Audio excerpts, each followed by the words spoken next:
لله الحمد لله رب العالمين أعوذ بالله من الشيطان الرجيم بسم الله الرحمن الرحيم الحمد لله رب العالمين والعاقبة للمتقين والصلاة والسلام على سيد الأنبياء وأشرف المرسلين أما بعد فأعوذ بالله السميع العليم من الشيطان الرجيم بسم الله الرحمن الرحيم يا أيها الذين آمنوا إن تطيعوا الذين كفروا يردوكم على أعقابكم فتنقلبوا خاسرين بل الله مولاكم وهو خير الناصرين سنلقي في قلوب الذين كفروا الرعب بما أشركوا بالله ما لم ينزل به سلطانا ومأواهم النار وبئس مثوى الظالمين ولقد صدقكم الله وعده إذ تحسونهم بإذنه حتى إذا فشلتم وتنازعتم في الأمر وعصيتم من بعد ما أراكم ما تحبون منكم من يريد الدنيا ومنكم من يريد الآخرة ثم صرفكم عنهم ليبتليكم ولقد عفا عنكم والله ذو فضل على المؤمنين إذ تصعدون ولا تلقون على أحد والرسول يدعوكم في أخراكم فأثابكم غما بغم لكي لا تحزنوا على ما فاتكم ولا ما أصابكم والله خبير بما تعملون صدق الله العظيم وقال سبحانه وتعالى في شأن رسوله الكريم جلالا وإكراما إن الله وملائكته يصلون على النبي يا أيها الذين آمنوا صلوا عليه وسلموا تسليما اللهم صل على سيدنا ومولانا محمد وعترته بعدد كل معلوم لك محترم سامعین کرام بزرگوں اور دوستوں عزیز ساتھیوں اللہ سبحانہ و تعالیٰ کے فضل و کرم اور اس کی توفیق سے گزشتہ نشست میں ہم نے آل عمران سورہ آل عمران کی آیت نمبر 148 تک ہم نے جو ہے ترجمہ اور اس کی تفسیر پر روشنی ڈالی اب اس کے بعد کی آیتوں پر انشاءاللہ ہم روشنی ڈالنے کی کوشش کریں گے اللہ تعالیٰ سے دعا ہے اس کو بیان کرنا اس کو سن کر اس پر عمل کرنا ہمارے لیے آسان کرنا اللہ سبحانہ و تعالیٰ کلام مجید میں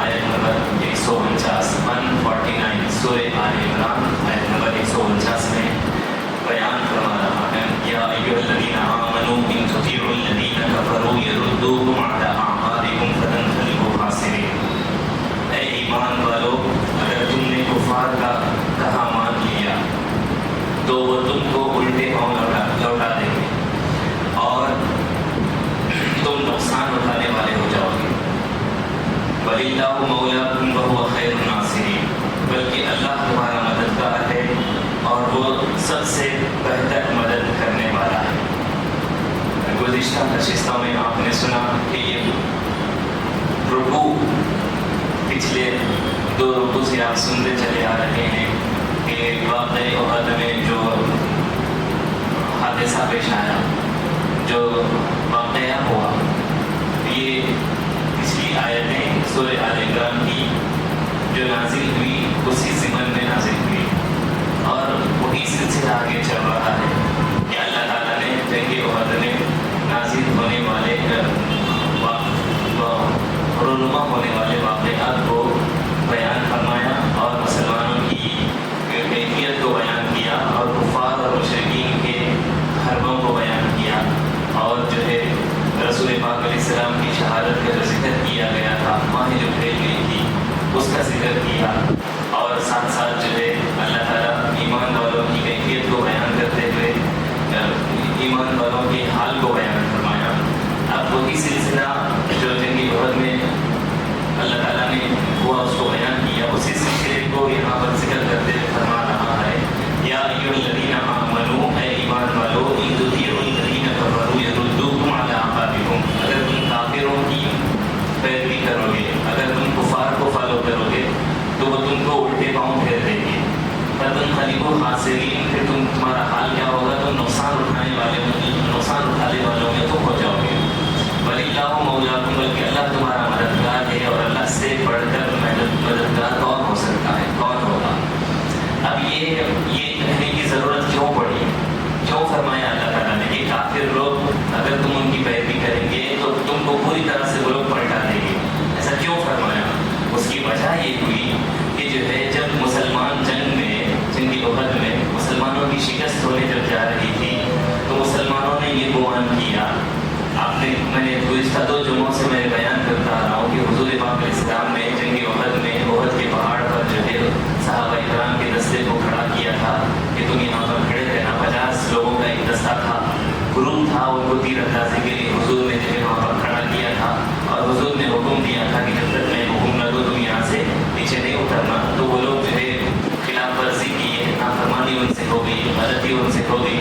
تو وہ جنگ جیتنے سے پہلے جو ہے وہ جنگ کی خوشیاں منانے لگے، مال غنیمت کو حاصل کرنے کے پیچھے پڑ گئے. تو وہ لوگ جاتے جاتے پھر پلٹ کے مسلمانوں کی طرف آئے، مسلمانوں کو جو ہے پھر انہیں گھیراؤ میں لے لیا اور مسلمانوں اس میں کئی لوگوں کی جانیں گئی. پھر مسلمانوں کا ہار نہ دیکھ کر، مسلمانوں کی شہادتیں لوگوں کی جانیں جاتی دیکھ کر، پھر انہیں مسلمانوں میں بعض لوگوں نے جو ہے تذبذب کا شکار کیا، کنفیوز ہو گئے، یہ ارادے بدلنے لگے کہ کافروں کے ساتھ ہم مصالحت کر لیں گے، کفار کے ساتھ جو ہے ہم کمپرومائز کر لیں گے، کاش ہم جو ہے ابو سفیان کے ساتھ مصالحت یعنی کمپرومائز کر لیں تو یہ ہماری شاید جان بچانے کے لیے بہتر سامان ہوگا، ایسا گمان کرنے لگے. تو یہ جو ان کے دل میں خیال آیا کافروں سے جان بچانے کے لیے، تو ان سے کمپرومائز کرنے کا جو تمہارے دلوں میں خیال آیا، ان کے دلوں میں خیال آیا، اللہ تعالیٰ جو ہے اس خیال کو قرآن شریف میں بیان فرما رہا ہے. آیت نمبر 149 میں فرمایا، اے ایمان والو، تم کافروں سے کمپرومائز کر کے ان کی پیروی کرنے جا رہے ہو. اگر تم ایسا کرو گے تو تم سمجھ رہے ہو کہ تم جو ہے صرف اپنی جان چھڑانے کے لیے ان کی پیروی کریں گے، بعد میں پھر اپنے ہاتھ اپنے کام میں من لگ جائیں گے. یہ تمہارا خیال ہے. کافروں کا مسئلہ یہ ہے کہ وہ لوگ اگر تم ان کی پیروی کریں گے تو جب تک تم کو اپنا پوری طرح سے اپنے مذہب میں کنورٹ نہ کر لیں گے، جب تک کہ وہ پوری طرح تم کو اپنے مذہب میں کھینچ نہ لیں گے، ان کو سکون نہیں ملے گا. وہ تم تھوڑا سا تھوڑے دن کے لیے، تھوڑے لمحے کے لیے، چند وقت کے لیے تو اپنی جان بچانے کے لیے ڈیسیژن لینے جا رہے ہو، مگر وہ لوگ کیسے ہیں، پوری طرح تم کو اپنی طرف گھیراؤ میں لے لیں گے، تمہارا ہاتھ سے ایمان چلے جائے گا، تم بہت بڑے نقصان میں پڑ جاؤ گے. تم ان سے کیوں مدد مانگنے جا رہے ہو، تم ان کی پیروی کرنے کیوں جا رہے ہو. وَلِلَّهُ مَوْلَاكُمْ، اللہ تمہارا مددگار ہے. آیت نمبر 149 میں فرمایا کافروں کی اگر تم پیروی کرو گے، ان کو فالو کرو گے، وہ تم کو پوری طرح سے کھینچ لیں گے. پہلے بارے میں بھی فرمایا تھا اللہ تعالیٰ نے سورۃ بقرہ میں، وَلَن تَرْضَىٰ عَنكَ الْيَهُودُ وَلَا النَّصَارَىٰ حَتَّىٰ تَتَّبِعَ مِلَّتَهُمْ. یہ یہودی، نصرانی، کفار، مشرکین، یہ قوم ایسی ہے جب تک ان کو تم پوری طرح سے ان کے مذہب میں ہم کنورٹ نہیں ہو جاتے، ان کو سکون ملنے والا نہیں ہے. تو آپ ان کو خوش نہیں کر سکتے. آج آپ جو ہے آپ لاکھ ان سے جو ہے جیسا کہ مسلمان ہندوستان میں ایسے بھی بہت سارے ہیں جو رام بھی اپنے، رحیم بھی اپنے بولتے ہیں جی، اس کے باوجود بھی ہمارے نزدیک تو جو ہے اس طرح بولنے والا کافر ہو جائے گا. ایک عقیدہ سنت کے مطابق، اسلام کی مطابق، دین کے مطابق ایسا شخص جو کفریات بھی کرتا ہے، پھر مسلمانوں کی حرکتیں بھی کرتا ہے، مسلمانانہ حرکتیں بھی کرتا ہے، کافرانہ حرکتیں بھی کرتا ہے، تو وہ کافر ہو جائے گا. اس سے 1 منٹ کے بھی کسی مندر کے آگے، کسی پتھر کے آگے پوجا کرے گا، پھر اسے ایسی شکل صورت بنائے گا، سجدہ کرے گا، یقیناً وہ کافر ہو جائے گا. نہیں بولے گا پھر بعد میں جو ہے کہ نہیں میں نے ایسا کیا تھا، فتویٰ ظاہر کو دیکھا ہوتا ہے، اس کے عمل کے مطابق وہ کافر کہلائے گا. اب پھر اس کا پروفیشن ہے، اس طرح کا اس کا معمول ہے، تب بھی وہ جو ہے کافر ہو جائے گا. مومن وہ ہے کسی صورت میں کفر یا حرکتوں کو ایکسپٹ نہیں کرتا، برداشت نہیں کرتا. جس طرح آپ فلم انڈسٹری میں دیکھتے ہیں، وہ لوگ جو ہے ایکٹنگ کرنے کے لیے سارے سب کچھ حرکتیں کرنے کے لیے راضی ہو جاتے ہیں جی. کفر کے آگے جو ہے سجدہ بھی کرتے، سب حرکتیں کرتے وہ لوگ، تو بظاہر جو ہے ان کی اس حرکتوں کے مطابق وہ لوگ کافر. اس کے باوجود بھی، وہ لوگ کفر کرنے کے باوجود بھی اس سے جو ہے وہ کافر خوش نہیں ہے. حالانکہ انہوں نے ان کا پرساد بھی کھایا، ان کے آگے جو ہے مالا بھی چڑھائی، سب کچھ کیا، اس کے باوجود بھی وہ کافر ان سے خوش نہیں ہے. ان کے نزدیک تو دل میں یہی ہے کہ یہ بندہ مسلمان ہے. ابھی بھی ہمارے نزدیک تو کافر ہو گیا، وہ اسی وقت کافر ہو گیا، مگر اس کے باوجود بھی کافر تو یہی سمجھ رہا ہے کہ یہ بندہ مسلمان ہے. ان کو ابھی بھی تسلی نہیں ہوئی. وہ ان کو تسلی کب ہوگی؟ پوری طرح سے ادھر آ جائیں، ہمیشہ کے لیے اسلام سے پھر جائیں، ہمیشہ کے لیے دین سے پھر جائیں، خدا کا انکار ہو، شیطان کا اقرار ہو، بس سیدھی سیدھی بات. یہ ان کی چاہ ہے، یہ ان کی خواہش ہے. تو اللہ تعالیٰ جو ہے ان کی دل کی جو خواہش ہے اس کو بیان کیا. تم آدھے کنورٹ ہو گے، آدھی حرکتیں بھی اگر کریں گے، ٹیمپرری بھی اگر کریں گے، تب بھی ان کو سکون ملنے والا نہیں ہے، تب بھی وہ چپ ہونے والے نہیں ہیں، تب بھی وہ خاموش رہنے والے نہیں ہیں. جب تک کہ تم ان کو پوری طرح اپنے مذہب میں کنورٹ نہیں کرو گے، وہ تمہاری جان چھوڑنے والے نہیں ہیں، تمہاری جان چھوڑنے والے نہیں ہیں. تم کو جب تک وہ لوگ جہنم میں نہ پھیر دے، اپنے ساتھ اپنے مذہب میں نہ ملا لیں، وہ ان کو تسلی ہونے والی نہیں ہے. اس سے کیا ہوگا؟ فَتَنْقَلِبُوا خَاسِرِينَ، تم بہت بڑا نقصان اٹھانے والے، خسارہ اٹھانے والوں میں تم شامل ہو جاؤ گے، شمار ہو جائے گا تمہارا. بلکہ تم کو کیا کرنا چاہیے؟ آخر اب ایسی مصیبتیں اگر آئی تو کرنا کیا چاہیے؟ تو فرمایا بَلِلَّهُ مَوْلَاكُمْ، اللہ تمہارا مددگار ہے، اللہ کی طرف رجوع ہونا چاہیے. تم پر اگر مسلمانوں بحیثیت مسلمان تم پر اذیت رسانی کی جائے، تم کو ستایا جائے، تم کو تکلیفیں پہنچی جائے، تو تم بجائے کافروں سے کمپرومائز کرنے کے، بجائے کفر کے آگے گھٹنے ٹیکنے کے، تم کو کرنا کیا چاہیے؟ بَلِلَّهُ مَوْلَاكُمْ، اللہ تمہارا مددگار ہے، اللہ سے مدد طلب کرنی چاہیے، اللہ کا دامن اور مضبوطی سے پکڑے رہنا چاہیے. کیوں؟ اور فرمایا وَاللَّهُ خَيْرُ النَّاصِرِينَ، اللہ سے بڑھ کے مددگار کون ہے بھائی؟ اللہ سے بڑا مددگار کون ہو سکتا ہے؟ تو تم کو چاہیے میرے دربار میں آؤ، مجھ سے جڑ جاؤ، مجھ سے مدد طلب کرو. کافروں کی تعداد 1 ہو، 1000 ہو، لاکھ ہو، کروڑ ہو، تم ان سے کمپرومائز مت کرو، میرے آگے ہاتھ پھیلاؤ اور مجھ سے مدد طلب کرو، میں تمہاری مدد فرماؤں گا. یہ فرمایا آیت نمبر 149 اور 150 میں. تو یہ کیوں کہا، ایسا کیوں کہا؟ کیونکہ مسلمانوں کی تعداد اس وقت بہت کم تھی. جنگی احد میں بھی تقریباً 700 مسلمان کچھ سامنے دیکھے تو 3000. اب اسٹارٹنگ میں یہ ہوا تھا وہ 700 تھے، مگر جنگ میں مسلمان جو ہے وہ لیڈ کر جا رہے تھے، ان کے بڑے بڑے لوگ مارے گئے تھے. تھوڑی سی دیر کی جنگ کی شروعات میں، گھنٹے 2 گھنٹے کی جنگ میں وہ 3000 میں مسلمان ایسے ڈومینیٹ کر گئے. ان کے بڑے بڑے لوگ اسٹارٹنگ میں، جس طرح میچ چل رہا تھا کرکٹ میں، اسٹارٹنگ کے 4-5 پلیئر آؤٹ ہو گئے تو اب کیا ہو گیا؟ آدھے سے زیادہ ٹیم کا کام ہو گیا نا. امپورٹنٹ وکٹس تو شروع کے ہوتے ہیں، بالکل وہی ہوا جنگی احد میں. تو جو امپورٹنٹ وکٹس تھے ان لوگوں کے، وہ شروع میں ہی اکھڑ گئے. تو یہ چلے جانا دیکھ کر مسلمان وقت سے پہلے جو ہے چلو ہم میچ جیت گئے، یہ ان کے دل میں آیا خیال. اس طرح وہ ان سے خطا ہو گئی. تو اللہ تعالیٰ جو ہے کیا کیا، تھوڑی سی دیر میں جو ہے کایا پلٹ گئی. پھر وہ لوگ مسلمانوں کو کھیلوں میں لے لیے. پھر مسلمان کی جو ہے تھوڑی سی دیر میں پھر 70 سے زائد مسلمان شہید ہو گئے. پھر وہ تھوڑی دیر میں لوگوں کے دل میں یہ خیال آیا کہ جو ہے ہم ان سے کمپرومائز کر لیں گے. کوئی جو ہے بغیر کسی سے پوچھے کہ ہاتھ چھوڑا کے چلے گئے. پھر حضور صلی اللہ علیہ وسلم پیچھے سے صحابہ کرام کو بلا رہے تھے، میری طرف آ جاؤ، پلٹ کے پھر میری طرف آ جاؤ، بعض حضور کی طرف آ گئے پلٹ کے. تو یہ سارا جو بھی الگ الگ معاملات ہوئے وہ ساروں کو اکٹھا کر کے قرآن میں اللہ تعالیٰ تو بیان فرما رہا ہے. تم کو کیا کرنا چاہیے تھا؟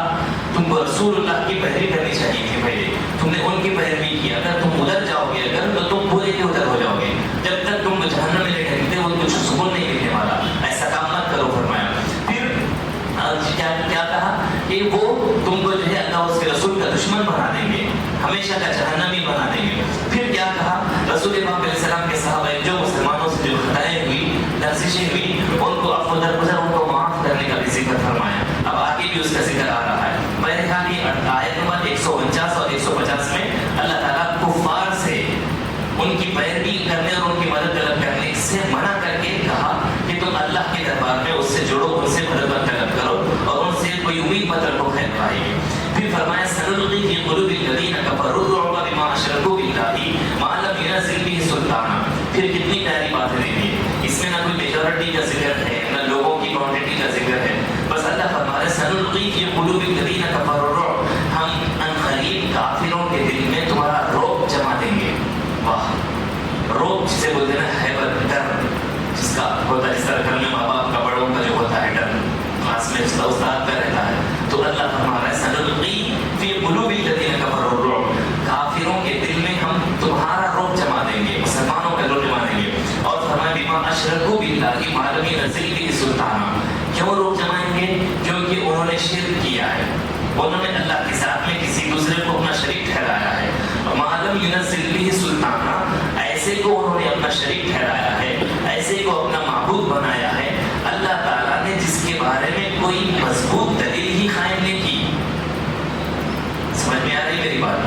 اللہ تعالیٰ نے انہوں فرمایا کہ وہ کافر لوگ بتوں کو، دیوتاؤں کو، پتھروں کو، ایسی چیزوں کو اپنا معبود بنا رہے ہیں اور اس کو میرا شریک ٹھہرا رہے ہیں. یہ ایسی چیزیں ہیں جس کے بارے میں نے کوئی بات نازل کر کے بولا ہی نہیں. ہاں دیکھو بھائی یہ بھی کوئی چیز ہے، اس کو فالو کر سکتے ہیں. میں نے ایسی کوئی بات کی نہیں، میں نے کوئی ایسا ریفرنس نازل ہی نہیں کیا وہ بتوں کے بارے میں. میں نے ایسا کوئی آیت نازل ہی نہیں، کوئی ٹھوس کوئی ثبوت ہے ہی نہیں اس کے بارے میں. وہ بے بنیاد چیزیں ہیں، وہ بے بنیاد دلیلیں ہیں، اس کا کوئی ٹھکانہ ہی نہیں، اس کی کوئی اصل ہی نہیں ہے. تو انہوں نے بے اصل چیز کو، جس کی کوئی اصل نہیں، جس کا کوئی وجود نہیں، جس کا کوئی ٹھکانہ نہیں، جس کا کوئی اسٹینڈرڈ ہی نہیں ہے، بے اسٹینڈرڈ چیزوں کو انہوں نے اپنا معبود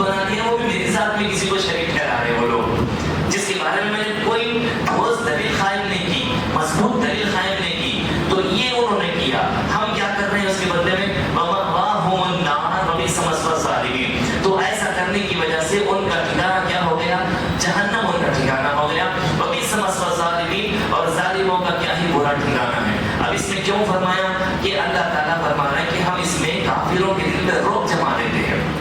اب یہ رعب جمانے کی جو بات ہے پھر اب آئیے اس کی طرف، جنگ کی طرف. مسلمان اس میں بعض منافق لوگ بھی تھے، بعض جو ہے منافق لوگ بھی تھے جن کا جو اپنا ایمان چھپا رہے تھے. وہی لوگوں کی پہچانے پھسلانے کی وجہ سے بعض جو ہے سیدھے سادھے بولے بھارے مسلمان بھی جو گمراہ ہو گئے، ورنہ جو ہے ایسا صحابہ کرام سے تو ہونے کا سوال ہی نہیں پیدا ہوتا تھا. تو اس میں بعض منافقین بھی تھے، دلوں میں جو ہے نفاق تھا، جو بظاہر اب چلو کیا ہے مصیبت آئی ہماری جان پہ، یہ سب ہم کو یہ دیکھنا نہیں پڑتا تھا، ہم سیدھا سیدھا کمپرومائز کر لیتے تو یہ سب یہ دیکھنے کو نہیں ملتا، ایسی باتیں کرنے والے بھی لوگ تھے.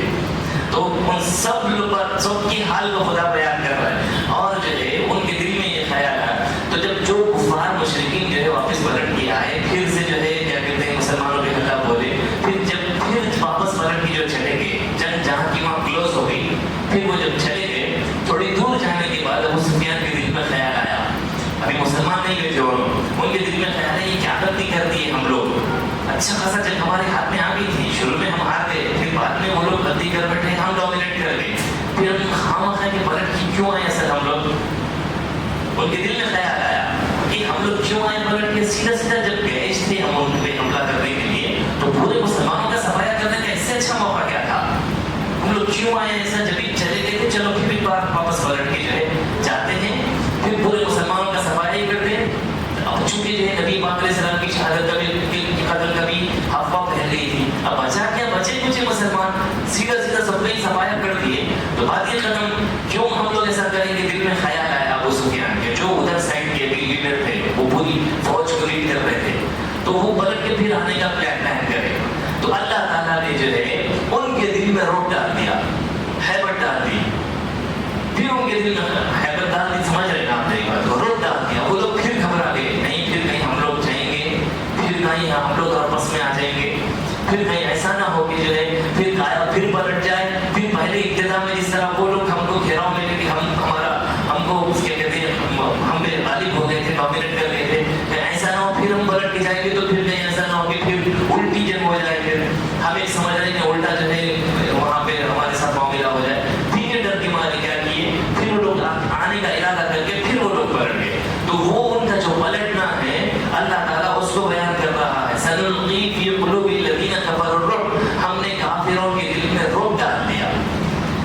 جی کافروں کے دل میں اللہ تعالیٰ کی طرف سے آئی بھی تھی وہ رعب تھا، اس لیے وہ لوگ دوبارہ پلٹ کے آنے کی ہمت نہ کریں، جس کو اللہ تعالیٰ قرآن میں بیان کر رہا ہے. ایسا کیوں کریں ہم؟ ایسا اس لیے کریں کہ وہ کافر تھے، کفار کی تھوڑی نہ مدد کی جا سکتی ہے. وہ لوگ ایسے لوگوں کے ساتھ شرک کر رہے تھے، ایسی ذات کے ساتھ شرک کر رہے تھے جس کے بارے میں اللہ تعالیٰ نے کوئی مضبوط دلیل قائم نہیں کی. ان کا ٹھکانہ تو جہنم ہے اور بہت ہی برا ٹھکانہ ہے ظالمین کے لیے. یہ کیوں فرمایا اللہ تعالیٰ؟ مسلمانوں کی ہمت کے لیے فرمایا اور مسلمانوں کی ہمت افزائی کے لیے فرمایا، اور اللہ تعالیٰ مسلمانوں کی کیسی مدد کرتا ہے یہ فرمایا. اور ساتھ میں یہ بات کا بھی اشارہ دیا مسلمان سے گناہ جب ہوتا ہے تو اللہ تعالیٰ مسلمانوں کو اس کی سزا تو دیتا ہے، مگر ایسی بھی سزا نہیں دیتا کہ ان کو سب ہستی سے مٹا دے، ایسی بھی سزا نہیں دیتا کہ مسلمانوں کا صفایا ہی کر دے. اور اس کا یہ بھی مطلب نہیں کہ کافر یہ بھی نہ سمجھے مسلمان سے گناہ ہو جائے تو خبردار یہ مت سمجھو کہ مسلمان کو ہم سزا دیں گے اور تم کو ایسی کامیابی دے دیں گے کہ تمہارے ہی چرچے ہوں گے اور مسلمان کا سب ہستی سے صفایا ہو جائے گا. ایسا بھی نہیں ہونے والا. مسلمان کی غلطیوں کے مطابق ان کو سزا ملے گی ضرور، مگر میری جو مدد ہوگی نا سزا کے باوجود بھی مومنین کے ساتھ رہے گی، سزا کے باوجود بھی، نافرمانی کے باوجود بھی میری مدد ان کے ساتھ ہوگی. کیوں؟ کیونکہ انہوں نے شرک نہیں کیا ہے، کیونکہ انہیں مجھ کو مانا ہے، مجھ کو اپنا معبود بنایا ہے، مجھ کو اپنا رب مان کر مجھے روزانہ میری عبادت کرتے ہیں. تو یہ ایک عمل ایسا ہے جس کی وجہ سے اللہ فرما رہا ہے بل اللہ مولاکم، اللہ تمہارا مددگار ہے، اللہ ہماری مدد فرماتا رہتا ہے. اور فرمایا اللہ سے بڑا مددگار، بہترین مددگار کون ہے؟ پھر فرمایا وَلَقَدْ صَدَقَكُمُ اللَّهُ، یہ آیت نمبر 152 میں 152 وَلَقَدْ صَدَقَكُمُ اللَّهُ وَعْدَهُ إِذْ تَحُسُّونَهُم بِإِذْنِهِ حَتَّى إِذَا فَشِلْتُمْ وَتَنَازَعْتُمْ فِي الْأَمْرِ وَعَصَيْتُمْ مِن بَعْدِ مَا أَرَاكُم مَّا تُحِبُّونَ. دیکھیے، اور بے شک اللہ نے تم سے کیا ہوا وعدہ پورا کر دیا. یہ کون سا وعدہ تھا؟ اللہ تعالیٰ نے جو کافروں کے دل میں جو روک ڈالنے کا جو وعدہ کیا تھا، سنلقی، ہم قریب کافروں کے دل میں روک ڈال دیں گے جو کہا تھا وہ ہم نے کر دیا. فرمایا اسی چیز کی طرف اشارہ ہے. وَلَقَدْ صَدَقَكُمُ اللَّهُ, اللہ نے سچ کر دکھایا. کیا سچ کیا؟ جو تم سے وعدہ کیا تھا, وعدہ اپنے وعدے کو. اِذْ تَحُسُّونَهُم بِإِذْنِهِ, جب تم ابتدا میں اس کی اذن سے ان کی کافروں کا قتل کر رہے تھے. کبھی قتل کر رہے تھے ابتدا میں کافر لوگ ان کا مسلمان قتل کر رہے تھے, مسلمانوں کی جیت ہونے جا رہی تھی. اللہ تعالیٰ کے حکم سے تم کافروں کا قتل کر رہے تھے. پھر کیا ہوا؟ حتیٰ اذا فشلتم وتنازعتم فی الامر, اور کیا کر رہے تھے؟ اور تم نے کیا کیا؟ حتیٰ اذا فشلتم وتنازعتم, جب کہ تم نے بزدلی دکھائی اور کیا کیا؟ اللہ کے حکم میں جو ہے اللہ کے حکم کو ماننے میں اختلاف کیا. وتنازعتم فی الامر وعصیتم من بعد ما اراکم ما تحبون. مسلمان کیا کرنے لگے؟ بعض کو جو مشورہ دیے, چلو جنگ میں جیت گئے نا ہم, اب کیا بچا ہوا ہے, چلو جہاں کے مال غنیمت ڈھونڈتے ہیں. یہ جو ڈسکشن ہوا, شیطان بھٹکایا ان لوگوں کو اور وہ اس کی باتوں میں آ گئے. تو یہ فرمایا وتنازعتم فی الامر, اس میں بعض لوگ بول رہے تھے کیا کر رہے ہو, بیوقوف باتیں مت کرو, حضور نے کہا تھا ایسے نہیں جانا ہے تو نہیں جانا ہے. تو میں ان میں ہو رہی ہے. تو بعض جو ہے صرف پر حضور کی فرمانبرداری پہ قائم تھے, بعض نہیں تھی. حضور کی کھڑانے کا مطلب کیا تھا؟ بس جنگ میں جیتے تک جو ہے یہاں پہ کھڑے گی تو سیفٹی ہوگی. جنگ رزلٹ تھا تو رزلٹ ہمارے ہاتھ میں آ گیا, وقت سے پہلے انہوں نے ڈیسیجن لے لیا. وہ ان کا اجتہاد تھا, مگر وہ ان سے خطا ہو گئی. اور ادھر ان کے بارے میں کیا خیال تھا کہ حضور نے جب تک نہیں کہا یہاں سے ہلنا نہیں ہے تو نہیں ہلنا ہے. تو یہ جو ڈسکشن میں جو چل رہی ہے, اللہ تعالیٰ نے اس کو کہا تنازعتم, تم جو تنازع میں پڑ گئے, متنازع جو ہوا, میں بحثیں ہوئی, کوئی یہ بول رہا ہے کوئی بول رہا ہے, فی الامر, اس معاملے میں. کس معاملے میں؟ کیا کریں گے اب؟ جنگ جیتنے کو ہے, مال غنیمت کے لیے اتریں گے وہاں پہ, بھاگیں گے, نہیں بچ جاؤ, یہ جو چل رہا ہے, نہیں کوئی بھاگنے جا رہا ہے جان چھوڑا کے. اس وقت جو آپس میں ڈسکشن چل رہا تھا, اس کو اللہ تعالیٰ فرمائے وتنازعتم فی الامر وعصیتم من بعد ما اراکم ما تحبون. تم جو ہے آپس میں بعض اس میں کیا کرے, بزدلی کر رہے تھے, بعض جان چھوڑا کے بھاگے. اس میں سیدھی بات نہیں ہے, سو مال غنیمت کا کوئی جنگ نہیں چاہیے مجھے, ہاں مجھے سے میں ایسے نکل جاتا ہوں. ایسے لوگ بھی جو ہے اس میں بھاگ گئے جان چھوڑا کے. وہ بھاگنے والوں میں مسلمان بھی تھے, بھاگنے والوں میں صرف منافقین نہیں تھے, مسلمانوں سے بھی وہ خطا ہوئی ہے. وہ سارا اللہ تعالیٰ ازالہ کر رہا ہے اس کو بیان کر کے. پھر فرمایا وعصیتم من بعد ما اراکم ما تحبون. کیا فرمایا؟ اور اپنی پسندیدہ چیزوں کو یعنی مال غنیمت کو حاصل کرنے میں تم لگ گئے.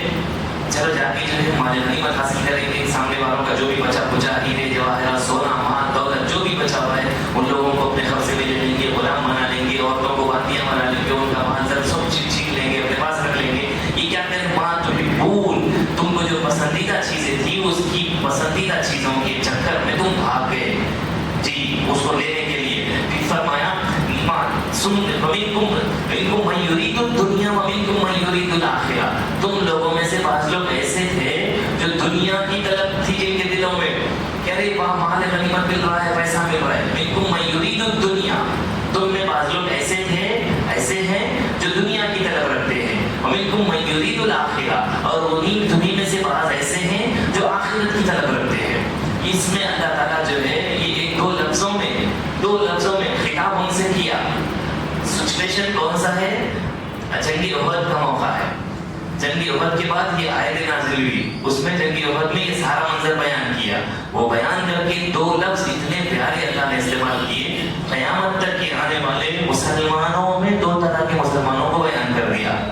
خطاب ان سے ہے, بات ان سے ہو رہی ہے, مگر وہ لسٹ میں سب آتے ہیں. میں جس کو ہمیشہ بولتا ہوں خاص اور عام, حکم تو خاص ان کے لیے تھا, عمومی حکم سب کے لیے. جس طرح استاد بولتا ہے شرارت کرنے والے بچے کو کوئی شرارت کر, خاموش شٹ اپ, ماروں گا ورنہ, بول ان کو رہا ہے, مگر اس کا مطلب یہ نہیں وہ ایک ہی بچہ, سارے بچوں کے لیے ہے وہ. اب اس وقت اس نے شرارت کی اس لیے اس سے بات کر رہا ہے. اس کا مطلب یہ نہیں کہ ایک ہی کو بول رہا ہوں شرارت نہیں کرنا, تم سب کے لیے شرارت جائز ہے, یہ مطلب نہیں ہوتا اس کا.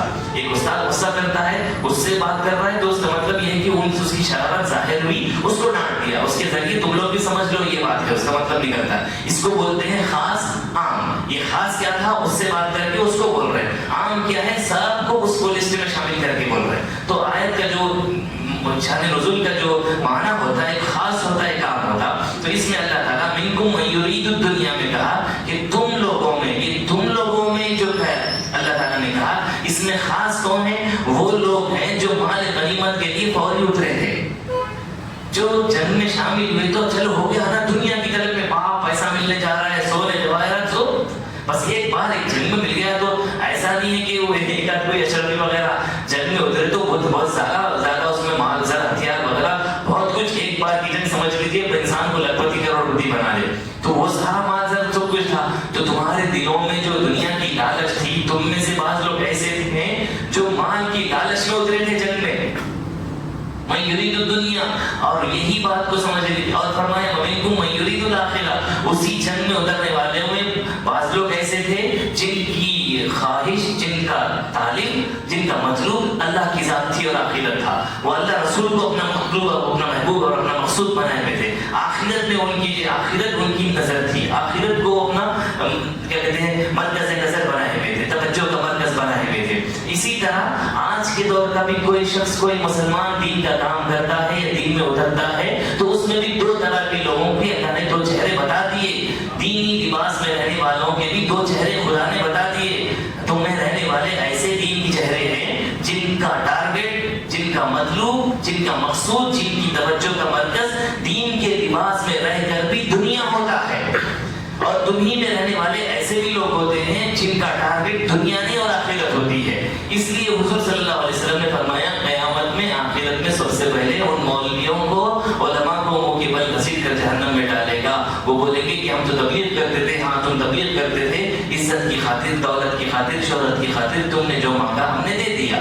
چاہے وہ کوئی بھی ہو، خواہ کا بزرگ بھی کیوں نہ ہو، سجادگی کا لباس پہن کے بیٹھا ہو، صوفی بن کے بیٹھا ہو، عالم بن کے بیٹھا ہو، وقت کا خطیب بن کے بیٹھا ہو، علامۃ الدہر بن کے بیٹھا ہو، ہزاروں لاکھوں کتابیں لکھنے والا ہو، لاکھوں لوگوں کو کلمہ پڑھانے والا کیوں نہ ہو، اس کے ظاہری دین کے نام سے مطلب ہی نہیں ہے. اللہ تعالیٰ دین کا اس کے دل میں جو ٹارگٹ ہے اس ٹارگٹ کو بیان کر رہا ہے. تمہارے ٹارگٹ کو خدا جانتا ہے. تم دین کا جو کام کر رہے ہو، دنیا چاہتے ہو اس لیے کر رہے ہو یا آخرت چاہتے ہو اس لیے کر رہے ہو. ہم تو آپس میں ایک دوسرے کو دھوکہ دے سکتے ہیں، جھوٹ بول سکتے ہیں، بیوقوف بنا سکتے ہیں. خدا کو تو جھوٹ نہیں بول سکتے، خدا کو تو بیوقوف نہیں بنا سکتے. خدا تو دل کی حالت کو جانتا ہے کہ کون اخلاص سے دین کی خدمت کر رہا ہے، کون دنیا داری کے لیے، دکھاوے کے لیے دین کی خدمت کر رہا ہے، کون دنیا کے سارے دین کے سارے خرچوں کو اپنی ذات کے لیے استعمال کر رہا ہے، کون مولا کی رضا کے لیے کر رہا ہے. یہ ساری چیزیں جو ہے پوائنٹ آؤٹ ہو رہی ہے. یہ کب اس لیے اللہ تعالیٰ نے قیامت نازل کی ہے، قیامت رکھا ہے کہ قیامت میں یہ سارے جب پردے اٹھیں گے، جب کس کو بھی اپنے حساب کتاب بتائیں گے، جب اللہ کو بتانا ہے. دنیا میں تو بیوقوف بنا سکتے، جی مجھے 1 لاکھ روپے کی انکم ہوئی تو 10 لاکھ کی انکم ہوئی تو 1 لاکھ روپے کی انکم ہوئی 9 لاکھ کھا گئے. ہاں دنیا کو تو بیوقوف بنا سکتے آپ غلط حساب بتا کے، خدا کو بیوقوف نہیں بنا سکتے آپ. اور دنیا کو تو بول سکتے آپ میری دین کی تبلیغ دیکھنا چاہ رہے، میں نے فلاں مدرسے قائم کیے، فلاں مسجدیں میں نے بنائی، فلاں بچیوں کی میں نے شادیاں کی. جو کچھ بھی تم نے کیا خدا دیکھ رہا ہے. یہ چیز کو دل میں کیا ہے تمہارے خدا دیکھ رہا ہے. عزت ہے، شہرت ہے، دولت ہے، انا ہے، میں ہے، کیا ہے، جو کچھ بھی تمہارے دلوں میں ہے وہ خدا دیکھ رہا ہے. اور اللہ تعالیٰ ایسا کہہ کر یہ بھی نہیں بتایا کہ دین میں جتنے بھی دین کے کام کرنے والے ہیں سب کا ٹارگٹ پیسہ ہی ہوتا ہے، عزت شہرت ہوتی ہے. نہیں، پھر منکم من یرید الاخرہ، آخرت کی فکر کرنے والے جس کا آخرت ٹارگٹ ہوتا ہے ایسے لوگ بھی ہیں تم میں. اس لیے صحابہ کرام کی طرف اشارہ کر کے بتایا ہاں تم میں ایسے لوگ بھی ہیں جس کا ٹارگٹ آخرت ہے. یہی چیز کو آپ دیکھتے ہیں اولیاء اللہ کو چلتے ہوئے آئے، اس کے بعد تابعین، تبع تابعین، شہداء، صوفیاء، علماء، مخلصین، قیامت تک کے آنے والے دیندار لوگ جو اللہ کی رضا کے لیے دین کی خدمت کا جذبہ رکھتے ہیں اور دینی خدمات میں شامل ہوتے ہیں، اپنا حصہ لیتے ہیں. اللہ تعالیٰ ان کی بھی تعریف فرمائی، اور جو دنیا داری دل میں رکھتے بظاہر دینی چہرہ ان کا ہوتا ہے ان کی بھی مذمت فرمائی. اور پھر فرمایا اب یہ ثم صرفکم عنہم ولقد عفا عنکم ولقد عفا عنہم لیبتلیکم ثم صرفکم عنہم لیبتلیکم ولقد عفا عنکم واللہ ذو فضل علی المؤمنین. اللہ نے تم کو ان سے پھیر لیا تاکہ وہ تمہیں آزمائش میں ڈالے، اور بے شک اللہ تعالیٰ نے تم کو معاف فرما دیا. اب دیکھیے پھر کیا فرمایا، ثم صرفکم عنہم لیبتلیکم. پھر اللہ نے کیا کیا، وہ کافر آئے، قبضے میں ان کو لے لیے، پھر جو ہے حضور صلی اللہ علیہ وسلم نے ان کو بلایا، پھر ادھر سے جو ہے بات چلے گئے. پھر اللہ تعالیٰ فرمایا ثم صرفکم عنہم لیبتلیکم، ان سے ہم نے تم کو پھیر لیا، یعنی ان سے جان چھڑا دی ہم نے تمہاری، ان سے بچا لیا. کیوں؟ کیونکہ پھر مسلمان کو بھی باقی رہنا ہے نا. تو سارے مسلمان سب حصے میں جائیں گے تو دین کو تبلیغ کون کرے گا. ثم صرفکم عنہم، تم کو ہم نے ان سے پھیر لیا. پھر کیا کیا، لیبتلیکم، تاکہ تم کو ہم آزما آزمائش میں مبتلا کرے. حالانکہ جان چلے جاتی تو آزمائش تھی، مگر اللہ تعالیٰ کیا کہہ رہے ہیں، ان سے جان چھڑا کر ہم تم کو مزید آزمائش میں مبتلا کرنا چاہتے تھے، آزمائش میں ڈالنا چاہتے تھے، تاکہ جو ہے تم کو دیکھیں ہم، تم کیا ڈیسیژن لیتے ہو، تم کیا کرتے ہو. اب واپس بدل کے پھر جاتے ہو ابو سفیان کے پاس، کیا بولتے اب جا کے ہم اس کمپرومائز کر لیں گے، یہ سو مصیبتیں جھیلنا پڑ رہا ہے. یا پھر رسول اللہ کے پاس جاتے ہو یا اپنی غلطیوں کا اعتراف کرتے ہو. کیا کرتے ہو تم؟ یہ تمہارے نتیجے کو دیکھنے کے لیے، تمہارے فیصلوں کو دیکھنے کے لیے ان سے جان چھڑا دی اور ہم تم کو دیکھ رہے ہیں کہ تم کیا کرتے ہو. یہ فرمایا. پھر فرمایا وَلَقَدْ عَفَا عَنْكُمْ، ہم نے تمہاری جو ہے ان سے جان چھڑا دی، تم کو آزمائش میں مبتلا کیا. پھر آگے فرمایا وَلَقَدْ عَفَا عَنْكُمْ، ہم نے تم کو معاف کر دیا. یہ کن کو کہا؟ یہ وہ سارے کے سارے صحابہ کرام جو اس میں رسول پاک علیہ السلام کی نافرمانی جن سے ہو گئی تھی، غلطی لفظیں ہو گئی تھی. اب یہ قرآن کی نص ہے، نص نون صاد نص، قرآن کی ٹیکسٹ ہے، یہ اللہ تعالیٰ کا کلام ہے. اس میں کوئی بھی منمانی اپنی مرضی نہیں گھسا سکتا. اب کوئی بھی بندہ یہ واقع بدر کو جنگ احد میں صحابہ اکرام کی، وہ مسلمانوں کی ہونے والی غلطیوں کو پکڑ کے صحابہ اکرام بھی گناہ گار ہے، معاذ اللہ ان سے بھی گناہ ہوا، غلطی بھی بول کر ان کو تانا زنی کرے گا، اس پر کفر کا فتویٰ لگے گا، گناہ گار ہو جائے گا وہ. کیونکہ اللہ نے قرآن کی آیت نازل کر کے کہا وَلَقَدْ عَفَا عَنْكُمْ، مسلمانوں سے جو غلطیاں ہوئی ہیں اس میں میں خود اعلان کر رہا ہوں کہ میں نے تم کو معاف کر دیا. پھر فرمایا وَاللَّهُ ذُو فَضْلٍ عَلَى الْمُؤْمِنِينَ، یہ تفصیل سے پہلے ان کی خطاؤں کا ذکر کیا، ان سے کیا کیا غلطیاں ہوئی تھی، کیا کیا خطائیں ہوئی تھی، وہ سب چیزوں کا ذکر کیا اور کر کے کہا پھر ہم نے تم کو معاف کر دیا. فرمایا تاکہ بعد اگر ایسا نہ بولتا خدا تو بعد میں آنے والے مسلمان صحابہ اکرام کے بارے میں بھی بہت بڑے جرأت مند ہو جاتے تھے، ان کا بھی لحاظ نہیں کرتے تھے. ویسے تو اب کون سا کر رہے ہیں، پھر بھی اور زیادہ کرتے تھے. جی ان سے گناہ نہیں ہوا، کیا ان سے غلطیاں نہیں ہوئی، کیا فلاں فلاں چھو من میں آیا. آخر وہ لوگ بھی انسان ہیں، ایسا تھوڑی ہی کہ انسان نہیں ہے، وہ لوگ بھی انسان ہیں، ان کو بھی شیطان وسوسے ڈالتا ہے. جی اس میں سے بعض لوگ، بہت سارے ایسے بھی لوگ تھے کہ جو ابھی ابھی نیا نیا اسلام لائے تھے، نیا نیا دین میں شامل ہوئے تھے، ان کو بھی بہت سارے تعلیمات کی ضرورتیں تھی. جی اور بعض ایسے بھی تھے جو جس پہ رنگ چڑھا ہوا تھا. جی اس میں بڑے بڑے صحابہ ہیں، حضرت ابوبکر ہے، حضرت علی رضی اللہ تعالیٰ ہیں، بڑے بڑے جو صحابہ اکرام ہیں، ان لوگوں سے تو خطائیں نہیں تھی نا. جو آلریڈی جو ہے جس پہ رنگ چڑھا ہوا تھا، جو عشق حقیقی کے جو اہل تھے، ان سے تو یہ خطائیں نہیں ہوئی. بعض لوگوں سے جو خطائیں ہو گئی جس کی وجہ سے یہ معاملہ ہوا، اللہ تعالیٰ اعلان کر کے کہا کہ میں نے تم کو معاف کر دیا. اور فرمایا واللہ ذو فضل علی الْمُؤْمِنِينَ، اللہ سبحانہ و تعالیٰ ایمان والوں پر بہت فضل فرماتا ہے، فضل فرمانے والا ہے. ایمان والوں پہ کرم ساز ہے خدا، کرم نوازی فرماتا ہے. یہی وجہ سے مسلمان کتنا بھی گناہ کر بیٹھے، خطا ہو جائے، غلطی ہو جائے، جب مومن اللہ کے دربار میں توبہ کرتا ہے اور اللہ تعالیٰ کے دربار میں معافی کرتا ہے. اچھا ایک اور بات یہاں پر دیکھیے، یہاں پہ بڑی پیاری بات مفسرین کرام نے بیان کی کہ جو ہے صحابہ اکرام کی توبہ کا بھی ذکر نہیں ہوا، خدا خود بیان کر رہا ہے کہ میں نے تم کو معاف کر دیا. حالانکہ جو مسلمان جن سے خطا ہوئی تھی ان کی توبہ کا ذکر ابھی اعلان نہیں ہوا کہ جو ہے ہم فوری غلطی ہو گئی اور فوری آئے اور حضور کی دربار میں اللہ سے معافی مانگی اور اللہ نے آیت نازل کر دی. ایسا نہیں، ان کی توبہ کا ذکر بھی نہیں ہوا، ابھی توبہ کی بھی نہیں انہوں نے، اللہ نے اپنی معافی کی خوشخبری سنا دی ان کو. کیوں ایسا ہونے کی وجوہات میں جو بھی وجوہات ہیں، ان وجوہات میں سے ایک وجہ یہ بھی ہے، جو بھی وجوہات تھی وجوہات میں سے ایک وجہ یہ بھی ہے کہ جنگ بدر میں جو ہے جو بھی مسلمان شامل تھے صحابہ اکرام، اللہ کے رسول صلی اللہ علیہ وسلم فرماتے، حضور نے فرمایا کہ جو ہے جنگ بدر میں جو بھی شامل تھے، تم جو چاہے کرو، اللہ نے تمہاری بخشش کر دی ہے، اللہ نے تم کو معاف کر دیا ہے، اللہ نے تمہاری خطاؤں کو ساری معاف کر دیا، تم یعنی جنتی ہو، تمہاری ساری غلطیوں کو معاف کر دیا. تو یہ جنگ بدر کے 1 سال کے بعد کا واقعہ ہے جنگ احد میں جو ہوا. تو اس میں بہت سارے لوگ ایسے ہیں جو جنگ بدر میں شامل تھے، تو اللہ نے پہلے سے ان کو معاف کیا ہوا ہے. اللہ تعالیٰ نے پہلے سے ان کو، کیونکہ وہ ایسے پہلی جنگ تھی اور ہمت کرنے کا بہت کیا بولتے امتحان تھا اس جنگ میں، پہلی جنگ ہو رہی اور وہاں پہ جان کی بازی لگانا اسلام کی خاطر. ابتدا نیا مسلمان ہو، ایک شخص اور اپنی جان کی بازی لگانے کے لیے تیار ہو جائے، یہ بہت بڑی بات ہے. تو اللہ کو ان کی ادا اتنی پسند آئی کہ حضور صلی اللہ علیہ وسلم نے فرمایا کہ اللہ نے بدر والوں کی بخشش کر دی ہے. تو جنگ احد میں بھی مسلمان مسلمانوں سے جو غلطی ہوئی بن معافی کی اللہ خوشخبری کی جو سنائی ان کو، اس کی وجہ یہ بھی ہے مفسرین بیان کرتے ہیں کہ وہ آلریڈی جنگی عہد میں جنگی بدر میں شامل تھے، اس لیے اللہ نے ان کی بخشش فرما دی۔ اور اللہ سبحانہ و تعالیٰ ویسے تو مومنین پر فضل فرماتا ہے۔ پھر فرمایا اس تسعدون، آیت نمبر 153 میں فرمایا اس تسعدون ولا تلقون علی عہد والرسول یدعوکم فی اخراکم فاصابکم غما بغم لکی لا تحزنوا علی ما فاتکم ولا ما اصابکم واللہ خبیر بما تعملون۔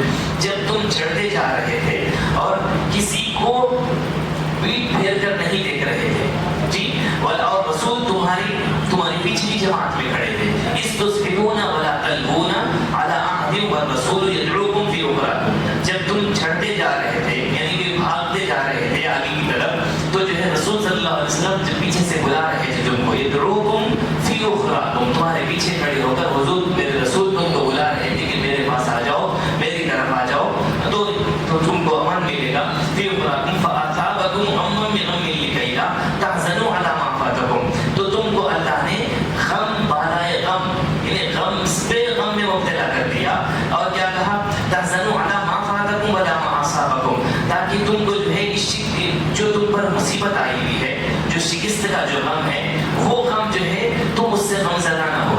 اللہ تعالیٰ نے اس کو یہ غم بالائے غم یعنی کہ سلسلے وار جو غم آئے ہیں مسلمانوں پہ، وہ کیا کیا غم تھے؟ سب سے پہلا غم جو تھا مسلمانوں کا کہ مسلمانوں کو یہ افواہ پھیل گئی تھی کہ حضور صلی اللہ علیہ وسلم کی شہادت ہو گئی، وہ غم میں مبتلا ہو گئے، ٹوٹ گئی کمر، یہ کیا ہو گیا؟ سرکار دو عالم کے بھی ابھی ہم میں نہیں رہے تو پھر کیا رہ گیا؟ یہ پہلا غم تھا۔ پھر دوسرا آنکھوں کے سامنے 70 صحابہ اکرام شہید ہو گئے، یہ غم تھا ان کا۔ تیسرا جنگ میں شکست ہوئی، یہ غم تھا۔ پھر چوتھا مال غنیمت بھی گیا، جس کی خاطر اترے تھے وہ بھی گیا، یہ بھی گیا، یہ بھی گیا، وہ بھی گیا، سب کچھ چلے گیا۔ تو اللہ تعالیٰ بیان کر رہا ہے ہم نے تم کو غم بالائے غم، غم بے غم، غم بے غم، ویسے والے غم میں ہم نے تم کو مبتلا کیا جب رسول تم کو بلا رہے تھے۔ اب رسول تم کو کیسے میں بلا رہے تھے؟ جس ٹائم پہ تم غم در غم میں مبتلا تھے، رسول کا بلانا، رسول کی آغوش میں تمہارا چلے جانا، پھر رسول کو تم بحیات دیکھ لینا، رسول پاک علیہ السلام کو زندہ دیکھ لینا، ان کو اپنے آپ کو ان کی صحبت میں دیکھنا، یہ تمہارے غم کو ہلکا کر دے، تمہارے دل کو سکون پہنچا دے، تم کو تمہارے غم سے جو ہے باہر کر دے، جس مبتلا میں مصیبت میں مبتلا ہے وہ مصیبت سے تمہیں باہر کر دے، یہ ہم نے تمہارے ساتھ معاملہ کیا۔ فرمایا واللہ خبیر بما تعملون، اور اللہ سبحانہ و تعالیٰ تمہارے تمام کاموں کی خبر رکھنے والا ہے۔ اب اس سے تو سمجھ میں آ گیا اس آیت میں کیا بیان کیا جا رہا ہے کہ رسول اللہ صلی اللہ علیہ وسلم کے بلانے پر جو صحابہ اکرام گئے تو ان کو پتہ چل گیا، تصدیق ہو گئی کہ سرکار مدینہ صلی اللہ علیہ وسلم بقید حیات ہیں، یہ جو شہادت کی جو تھی افواہ تھی حقیقت ایسا کچھ نہیں ہوا۔ اب یہاں سے پھر سے ان کی تسلی ایک نئی امید کی کرن چاہنے لگی، ہاں ہم نے مال غنیمت لوٹ گیا تو کیا ہوا، شکست آج ہارے تو کیا ہوا، جو شہید ہوئے تو کیا ہوا، وہ تو جنتی ہیں ان کے لیے۔ پھر سے ایک نئی امید کی کرن چاہنے لگی، پھر آپ شکست ہوئے تو کیا ہوا، انشاءاللہ ہم پھر دوسری جنگ میں جو ہے اپنی غلطیوں کی اصلاح کریں گے، اگلی بار ان کو شکست دیں گے، تھوڑی سی دیر میں جو ہے کایا پلٹ گئی۔ خوشیاں منائیں، غم میں مبتلا ہوئے، پھر خوشیاں منائیں کہ ہاں ہم کو سکون ہو گیا کہ رسول ہم میں زندہ ہیں، ہم میں موجود ہیں۔ تو اللہ تعالیٰ نے یہ معاملہ فرمایا اور کہا کہ جو ہے تاکہ جو ہے تمہاری تسلی کا سامان ہو جائے اور تم غم زدہ نہ ہو، تمہارا دل کا بوجھ ہلکا ہو جائے۔ فرمایا واللہ خبیر بما تعملون، اللہ سبحانہ و تعالیٰ تمہارے کاموں کی خبر رکھنے والا ہے۔ یہ آیت نمبر 153 ہے۔ پھر اب آیت نمبر 154 میں فرمایا ثم انزل عليكم من بعد الغم امانة نعاسا يغشى طائفة منكم وطائفة قد أهمتهم أنفسهم يظنون بالله غير الحق ظن الجاهلية۔ پھر دیکھیے آخری آیت ہے یہ جو سلسلہ ختم ہو رہا ہے جنگ احد کا، طویل آیت ہے، لمبی تقریباً آدھے صفحے کی۔ فرمایا یہ چوتھے بارے میں آدھے کے پاس تقریباً ایک رکوع ہے۔ پھر فرمایا ثم انزل عليكم من بعد الغم، پھر اللہ نے پریشانی کے بعد تم پر سکون نازل کیا، وہی جو میں کہہ رہا ہوں آپ سے۔ ثم انزل علیکم من بعد الغم امنۃ، امن تمہارے دل پہ پیس نازل کیا، ہم نے سکون نازل کیا، چین نازل کیا۔ یہ کیا؟ پھر اللہ نے پریشانی کے بعد تم پر سکون نازل کیا تاکہ جو ہے امنۃ نعاسا یغشی طائفۃ منکم طائفۃ منکم وطائفۃ قد اہمتهم انفسهم یظنون باللہ غیر الحق ظن الجاہلیہ۔ کیوں؟ جس کے نتیجے نتیجے میں تمہاری ایک جماعت پر اونگ طاری ہو گئی، اور کیا فرمایا، دوسری جماعت منافقوں کی اپنے جانوروں کے متعلق پریشانیوں میں مبتلا تھی، وہ اللہ کے متعلق زمانے جاہلیت کی طرح ناحق کیا کہتے ہیں جاہلانہ باتیں کر رہے تھے۔ اب یہاں پہ کیا ہوا، اس وقت اللہ سبحانہ و تعالیٰ ان کی کیفیت کو بیان کر رہا ہے، جو اب رسول اللہ صلی اللہ علیہ وسلم کے ساتھ صحابہ کرام تھے، اب ان کے دلوں پر اللہ نے سکون نازل کیا، وہ چین سے جو ہے آرام کرنے کے لیے بیٹھ گئے، اور ان کو جو ہے نیند لگ گئی، اونگ لگ گئی۔ اب اس میں بول رہے ہیں کہ صحابہ کرام کو ایسی نیند لگی کہ ہم کو کچھ پتا بھی نہیں چلا، ہم سکون میں آ گئے جی۔ اب پھر اسی نیند میں رہنے والے اسی لوگوں میں جو ہے منافقین بھی تھے، منافقین بھی تھے۔ اب ان کے دل میں ایسی ایسی باتیں آ رہی تھی، یظنون باللہ غیر الحق ظن الجاہلیہ، وہ اللہ تعالیٰ کے متعلق جو ہے دور جاہلیت کے جاہل لوگوں کی باتیں جو ہوتی تھی وہ باتیں کر رہے تھے۔ یہ خامخواہ کہ کس مصیبت میں مبتلا ہو گئے، ہم آتے نہیں تو یہ سب ہوتا نہیں تھا، کیونکہ ان کا ٹارگیٹ آخرت تھی نہیں، وہ آخرت میں ایمان ہی نہیں رکھتے تھے۔ اب بظاہر مسلمانوں کے ساتھ مسلمان بنے ہوئے تھے، دل میں تو ان کی نفاق تھا حضور کے ساتھ آخرت کو لے کر، اللہ تعالیٰ کو لے کر۔ اللہ تعالیٰ فرما رہا ہے اسی کیفیت کو، یظنون باللہ، وہ اللہ کے بارے میں بدگمانیاں کرتے تھے۔ کیسے بدگمانیاں کرتے تھے؟ غیر الحق، ناحق کے ظن الجاہلیہ، جاہلانہ دور جاہلیت کے جاہل لوگ جس طرح اللہ کے بارے میں بدگمانی کرتے تھے، ویسے وہ اللہ کے بارے میں بدگمانی کرتے ہیں۔ اور یہ بدگمانی کرنا اس دور کے منافقین کی حد تک محدود نہیں ہے۔ آج کے دور میں بھی مسلمانوں پہ اگر تھوڑی سی مصیبت آ جائے، تھوڑی پریشانی آ جائے، تو وہ اللہ تعالیٰ کے بارے میں بدگمان ہو جاتا ہے، بدظن ہو جاتا ہے، دوسرے کو دیکھتا ہے اس کی زندگی مست ہے، نمازیں نہیں پڑھتا، روزے نہیں رکھتا، عبادت نہیں کرتا، میں کچھ سارا سب کچھ کرتا ہوں، اس کے باوجود بھی میرے پہ کیا مصیبتیں ہیں، یہ کیا پریشانیاں ہیں جو صبح شام میرے پہ مصیبتیں نازل ہوتی ہیں، یہ بندہ سوچتا ہے۔ اللہ تعالیٰ اس وقت عرش سے کہتا ہے دیکھو ظن الجاہلیہ، یہ جاہلوں نے ایسا سوچ رہا ہے اللہ کے بارے میں جی۔ اب آپ جب کبھی اللہ کے بارے میں بدگمانی کرو، کوئی غلط خیال آئے تو یہ آیت پڑھ لینا، میں اللہ کے بارے میں جاہلانہ دور کی جاہلوں کی جو سوچ تھی وہ سوچ اپنے اندر لا رہا ہوں۔ یہ مومن کی تو سوچ نہیں ہے کہ وہ اللہ کے بارے میں جاہلانہ سوچ رکھے، ناحق سوچ رکھے، وہ بھی کہ اللہ نے اس کے ساتھ ایسا کیا ویسا کیوں کیا۔ دیکھیے ہر کوئی اپنی اپنی جگہ پہ صبر کر رہا ہے۔ میں یہ تعلق جو ہے مسلمانوں کے ساتھ خاص کر کے بول رہا ہوں۔ ایک مسلمان مصیبت میں مبتلا ہے، پریشانی میں مبتلا ہے، وہ یہ سمجھتا ہے کہ میں مصیبت میں ہوں، میں صبر کر رہا ہوں جی۔ فلاں بزرگ کو کیا ہے، اللہ والے وہ تو مست ہے، سکون میں ہے جی۔ وہ ان کو دیکھے تو ان سے بڑے والوں کو سمجھتے ہیں کہ جو ہے ہاں یہ بار کیا زندگی ہے جی۔ ہر کوئی اپنی اپنی جگہ پہ صبر کر رہا ہے، غم میں مبتلا ہے، پریشانیوں میں مبتلا ہے، کیونکہ یہ جگہ ہی ویسی ہے، یہ سکون کی جگہ نہیں ہے۔ اور ایک بات ساتھ میں آگے بڑھ کے آپ کو بولوں کہ نبی بھی اپنی جگہ پہ صبر کر رہا ہے، اور حتیٰ کہ حد یہ ہے اللہ تعالیٰ بھی اپنی جگہ پہ صبر کر رہا ہے۔ ہم کو یہ لگتا ہے کہ مجھ پہ مصیبت نہیں آئی، پہلے اس کو کیا ہوا، تندرستی کیا چیز ہے تم کو کیا معلوم بھائی، غریبی کیا چیز ہے تم کو کیا معلوم، کبھی دیکھیں آپ تو غریبی معلوم ہوتی، فاقہ کیا ہے، بھوک پیاس کی شدت کیا ہے آپ کو کیا پتا، ہم گزرے ہوئے وہ چیز سے، اس پہ گزر رہی ہے، اور دوسرے کو خوشحال سمجھ رہا ہے، اپنے کو پریشان سمجھ رہا ہے، اور پھر اوپر والوں کو دیکھتا ہے ارے نبی تو کیا ہے، شاید قسمت والے ہیں، اللہ تعالیٰ کے محبوب ہے، ان پہ کیا مصیبت ہے، آپ کا خیال ہے نبی کو ان کی شایان شان آزمایا گیا، تکلیفیں ڈالی گئی، روئے زمین پر کوئی بندہ ایسا نہیں جتنا اس سرکار دو عالم کو آزمایا گیا، کسی اور کو آزمایا گیا ہو۔ یہ تو بات ہوگی نبی کی کہ نبی اتنا صبر کیے، حتیٰ کہ خدا بھی صبر کر رہا ہے، خدا بھی صابر ہے کہ اللہ سے بڑا صابر کون ہے۔ روایتوں میں آتا ہے کہ اللہ سب سے بڑا صبر کرنے والا ہے۔ اللہ تعالیٰ کو کیا ہو گیا بھائی، اللہ تعالیٰ تو بے نیاز ہے، اس کو کوئی چیز تکلیف نہیں پہنچا سکتی، اللہ تعالیٰ کو کھانے پینے تکلیف کی مدد وغیرہ کی کسی چیز کی ضرورت ہی نہیں ہے۔ خدا جب ہر شے سے بے نیاز ہے تو پھر اس کو صبر کرنا کس بات کا، صبر کون کرتا ہے، تکلیف ہوگی تو صبر کرے گا نا، جب خدا تکلیف سے باہر ہے، تکلیف سے اس کا کوئی تعلق ہی نہیں، تو یہ صبر کس بات کا۔ ایک سوال ہوتا ہے نا، اللہ تعالیٰ کی جو ہے اللہ کو مارے گی، مار لگے گا تو تکلیف والی بات سمجھ میں آئے گی جی، مگر اللہ سبحانہ و تعالیٰ فرماتا ہے کہ مجھ سے بڑا صابر کون ہے، تم میں سب سے بڑا صابر تو خدا ہے، ہم سب میں صبر کرنے والوں میں سب سے بڑا صابر تو خدا ہے۔ ہم یہ سمجھتے ہیں کہ یعنی کہ اللہ کے اتنے بڑے محبوب ہیں، جب سرکار مدینہ سے خدا اتنی محبت کرتا ہے تو ان پہ مصیبت اتنی کیوں آئی، تو ان کے ساتھ تو سارے کا سارا معاملہ سافٹ ہونا تھا بغیر کسی تکلیف کے۔ اگر ایسا ہوتا تھا تو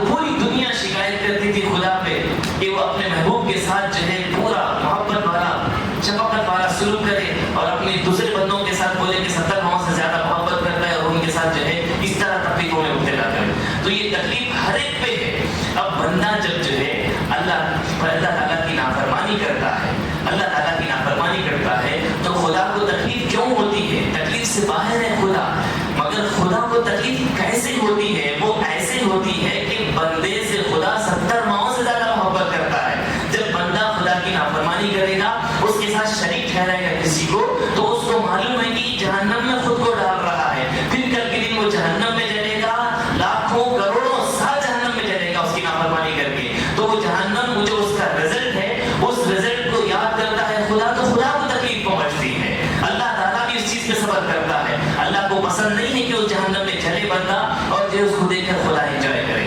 اللہ تعالیٰ کی نافرمانی میں خدا کی تکلیف اس لیے رکھی ہوئی ہے کہ بندہ جب کسی اور کی عبادت کرتا ہے تو اس کا رزلٹ پھر جہنم ہوتا ہے، پھر اسی رزلٹ کو خدا یاد کر کے تکلیف محسوس کرتا ہے۔ اللہ تعالیٰ جب کوئی کسی بندے پہ مصیبت آتی ہے تو مصیبت پہ دیکھ کر حالت کے ڈالتا خود خدا ہے۔ مصیبت صرف اس کی مثال دینے کے لیے علماء کرام نے اس طرح بیان کیا، بچے کو ہاتھ کٹ گیا، کچھ بھی ہو گیا، ڈاکٹر صاحب کیا کرتے ہیں؟ اس کو آپریشن کرتے ہیں، پھر ٹانکے دیتے ہیں۔ ٹانکے دینے والا خود نہیں چاہتا کہ اس کو تکلیف ہو، سوئی چبھے اور انہیں چلا چلا کے روئے۔ اس کی ماں خود اس کے دونوں پیر پکڑے ہوئی ہے، ماں باپ خود پکڑے ہوئے۔ ماں باپ سے بڑھ کے بچوں کا چاہنے والا کوئی نہیں ہوتا مخلوق میں، تو پھر بھی اس کے باوجود بھی ماں باپ خود کھٹ پکڑ دے اس کا ہاتھ تاکہ بچہ ہلے نہیں اور اس کا ٹانکے پورے کمپلیٹ ہو جائے۔ ماں باپ چاہ رہے ہیں پھر اس کا علاج ہو جائے، خود وہی ماں باپ چاہتے ہیں کہ بچے کو تکلیف نہ ہو، پھر وہی ماں باپ بچے کو جو ڈاکٹر کو حکم دینے کی سوئی چلائے۔ یہ ساری باتیں ایک جگہ کیسے جمع ہو گئی ہے؟ یہ ساری باتیں ایک جگہ کیسے جمع ہو گئی؟ وہی ماں باپ تمہارے خیر کا، وہی ماں باپ تمہارے علاج کے چاہتے ہیں، وہی ماں باپ تمہارا سکون چاہتے ہیں، پھر وہی ماں باپ تمہارے کو بھیجے ڈاکٹر کے حوالے کرتے ہیں، چل اس پہ سوئی چلا۔ بالکل اسی طرح جب یہ باتوں کو دیکھ کے سمجھتے ہیں ہم کہ جو ہے میرے ممی بابا پکڑے ہیں، بڑے ہونے کے بعد جب یاد کریں کوئی ویڈیو لے کے تو اتنا رویا تو بھی نہیں سنے، تیری بات پھر بھی کرے، بچہ شکایت کرتا کیا بولیے پکڑ کے، ارے کیسا اتنے میرے دشمن کیسے تھے آپ لوگ میرے بچپن میں، کیسا میرے کو چھوڑ کیوں نہیں دیا آپ لوگ، میں اٹھا کے دے تو ڈاکٹر کے حوالے کر کے سوئی چما دیتے تھے، کیسے دشمن ہے؟ بولے گا بڑا ہو کے یہی بولے گا کہ اگر آپ لوگ میرا وقت پہ علاج نہیں کراتے، وہ وقت کا رونا جو مجھے خود بھی یاد نہیں وہ کب رویا تھا کیا تھا، اگر اس وقت نہ ٹانکے نہ سلاتے آج یہ ہاتھ پہ پورے نشان ہوتا، میرا ہاتھ بتانے سے ٹھیک ہو کے کس قدر میرا مرض پڑ جاتا، کہاں سے کہاں چلے جاتا، تو بڑا ہو کے ماں باپ کو خیر کا ہی سمجھے گا۔ بالکل اسی طرح اللہ سبحانہ و تعالیٰ بھی بندے پر جب کوئی مصیبت ڈالتا ہے تو اس کا مطلب یہ نہیں ہوتا کہ خدا چاہتا ہے کہ رہے مصیبت میں اور خدا انجوائے کر رہا ہے وہ مصیبت کو دیکھ کر، ہاں تو تڑپ رہا ہے مجھے مزہ آ رہا ہے، نہیں، ہر کس خدا کو مزہ نہیں آتا ہماری تکلیف دیکھ کر، خدا خود بھی یہ چاہتا ہے جلدی سے اس کے دن مصیبت کے نکل جائے، جلدی سے اس کے غم کے دن نکل جائے، جلدی سے اس کے پریشانی کے دن نکل جائے۔ اس لیے کیا کہتے ہیں؟ صبر جمیل جسے بولتے ہیں، صبر جمیل کرنا، خوبصورتی کے ساتھ صبر کرنا کہ ہاں اس پہ مصیبت ڈالی ہے اللہ نے تو اس کے پیچھے کوئی راز ہے، کوئی حکمت ہے، اللہ تعالیٰ خود اس کو ان سے گزار دے گا۔ ہر مصیبت کے بعد راحت کے دن آئیں گے، ہر غم کے بعد خوشیوں کے دن آئیں گے، بندے کو ایسا ہی مان رکھنا چاہیے۔ تو بہرکیف عام بندے سے لے کر اللہ تعالیٰ تک ہر کوئی اپنی اپنی جگہ پر صبر کر رہا ہے، کوئی یہ نہ سمجھے کہ صرف مصیبت مجھ پر آ رہی ہے۔ تو پھر یہاں پہ فرمایا اللہ تعالیٰ کے بارے میں بندے وہ لوگ جاہلانہ سوچ رکھ رہے اور دور جاہلیت والی جاہلانہ سوچ رکھ کے بدگمانیاں کر رہے تھے خدا کے بارے میں کہ اللہ یہ کیا مصیبت آ گئی ہم پہ، اور وہ کیا بول رہے تھے اپنے آپ کو؟ یقولون هل لنا من الامر من شیء، دیکھیے ہم پہ بھی اپلائی ہو یہ بات، ان کے بارے میں بولا جا رہا ہے، ہم بھی آ رہے ہیں اس میں، کیا فرمائے؟ یقولون هل لنا من الامر من شیء، وہ کہہ رہے تھے اس معاملے میں ہمارا بھی کوئی اختیار ہے یا نہیں ہے؟ یہ جو چل رہا ہے چکر، یہ کہاں کے پھنس گئے، کچھ ہم بھی کر سکنا ہے کہ پورا ٹوٹلی اب حوالے ہو گئے اللہ رسول کے، ہمارے ہاتھ میں کہاں کے پھنس گئے، جان چھڑائے جیسا نہیں ہے، پھر آگے وہ لوگ سر پہ منڈا رہے جی، اور جو مال بھی گیا، پیسہ بھی گیا، سب کچھ گیا، آخر ہمارا بھی کچھ اختیار ہے نہیں، ہماری بھی کچھ چلتی نہیں چلتی آخر، یہ خیال آیا، یہ جو ہے نا ہم بھی کچھ ہے، میں بھی کچھ ہوں، میری بھی چلنا، یہ ایگو دیکھیے آپ، یہ اور انسان کو گمراہی کے، کفر کے، نافرمانی کے دلدل میں ڈال دیتا ہے۔ اس لیے سب سے آسان اور سب سے بہترین پرسکون طریقہ یہ ہے بزرگوں کے حوالے کر دینا، بڑوں کے حوالے کر دینا اور ان سے دعا کی گزارش کرنا اور انتظار کرنا آپ کے فیور میں جب تک رزلٹ نہ آ جائے۔ اپنی طرف سے بڑھانے والے باتیں کرنے والے بہت ہیں، بک بکیلے یہ مشورہ دیتا ہوں وہ بولتا ہے، یہ سب ہزار لوگ ہزار باتیں بولتے ہیں، زبان ان کو ہٹی نہیں ہے، جو چاہے بولتا۔